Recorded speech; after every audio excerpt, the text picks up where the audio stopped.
Hey, Coach Bill here. Glad you're back here, Pip. Hey, today I want to talk a little bit about a misconception, right? The way that we use cues, okay? A little bit of a misconception, a little bit of a way that we use vocabulary when we're talking to hitters and such. And to me, one of the most misunderstood constructs and concepts is this idea of hands inside the ball, okay? Here's what I've known just from being an old man and watching kids come and go over the years, okay? Here's what I know. Say what you want about our kids. However, they will hear everything word for word with how we speak. And because we're lazy with our speak, or we don't understand a concept and we're just trying to pass something off because, either we're ignorant of what the process is happening and such, or hey, we just don't understand it and this is what I heard and so I'm passing this along. So we have to be very careful. Okay? So this idea of hands inside the ball. Okay, so what I'm referring to, and I would come out and I would say right out of the gate, that's an improper phrase. Okay, so even if I was absolutely not a good ball player, and I absolutely stood on top of home plate, and I absolutely could turn, like I have a rotation in my swing, I'll probably always be hands inside the ball. And that's what kids hear, okay? Unfortunately, when they hear that, they take this knob. And there's the other phrase, knob inside the ball, right? Take the knob to the ball. But what happens is, see these hands? They start to really get out of sequence, okay? They get out of sequence. And this idea of taking hands to the ball. So if the baseball was right here, I should have a T here, I don't. If the baseball was right here, okay, to them that's hands inside the ball. But what I want you to notice is, heck, my barrel's even off the screen here. What I want you to know is that I lost my barrel. So to me, I think the correct phrase would be, I want the barrel inside the ball, okay? So we would talk about Derek Jeter, we could talk about Mike Trout, and there are many others that go that way, Ty Cobb. However, what I want to begin to understand then is I want the barrel inside the ball. Okay, we might refer to that as being inside out.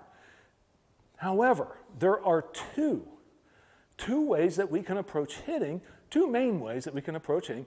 One is all through mechanics. Do this, do that, do this, do that. And so the cues have to be internalized. Although they're external cues, the player has to internalize them, and sometimes that doesn't work so well, okay? So I like asking a bunch of questions, and for the most part, I'm just going to ask for something to be done. I'm going to ask for this ball to be hit hard back through the middle. I'll ask for this ball to hit hard off the second baseman's forehead, whatever it is, okay? And then I want the hitter to begin to understand how we go about doing that, okay? How they go about doing that, not even we. How the hitter goes about creating that swing. And so what happens, all of it, there's lots of pieces that come out. Everybody's aware of the ball out front, and we're going to strike the ball out front, but there's actually a place where the ball can pass through, and we can actually barrel it behind us. Is it ideal? Absolutely. But it is something that we would use in an advanced method, okay? It's something that we don't want to get in here to today, but I do want to begin to understand if I'm not using a timing method, the physical method, the mechanics method, it's going to be pretty difficult to be consistent with it. And I don't care how many tees you hit off of or how many pitchers that throw one pitch in batting practice happens. As soon as there's a variance in speeds, fastball, curveball, fastball change, slider, whatever, there's going to be a difference in the speed gap inside this hitter's head. And if they aren't aware of that, now we're getting into trouble, okay? So for me, hands inside the ball, greatly misunderstood. In fact, to me, it's a robber of power. If we recall, right, I'm going to stay in this position, okay? I'm always working towards being 100, 100, 100. However, it doesn't mean that that's going to happen. But I'm going to work from that premise. I'm not going to work from a premise of being 85 and get cheated down to 70. I'd rather work at that 100 premise and get cheated down to 85, right? Which is pretty impressive in all honesty, right? So in this instance, barrel inside the ball. That's me always, when you hear me, I'm always referring to bat gap. So my guys catch a lot of slack about this lead arm lock. Well, hey, stay tuned. I'll link to it. I just ripped off the YouTube. So many thanks to Pastime Athletes. Did a great job of putting videos up there. But I think there's Tatis, Harper, Cobb, Ruth, Freeman, Austin Riley, a couple of other guys that are in there. And I want you to see this lead arm lock in their swings, okay? They're in there. When guys hit their bolts, they are to the lead arm lock. Well, that's where I work with. That's what I want to work with, okay? So hands inside the ball, I don't like that phrase. Barrel inside the ball, I accept that phrase. I embrace that phrase. And that's what I want to do, right? So as we can see here, I think I can go right here with it.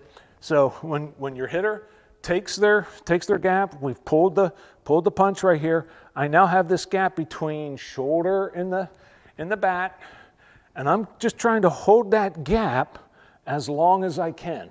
As long as I can. Okay? So that's the first part about this hands inside the ball. The second piece of this, I think, would be the misunderstanding of trying to stack, always stacking, the idea of stacking.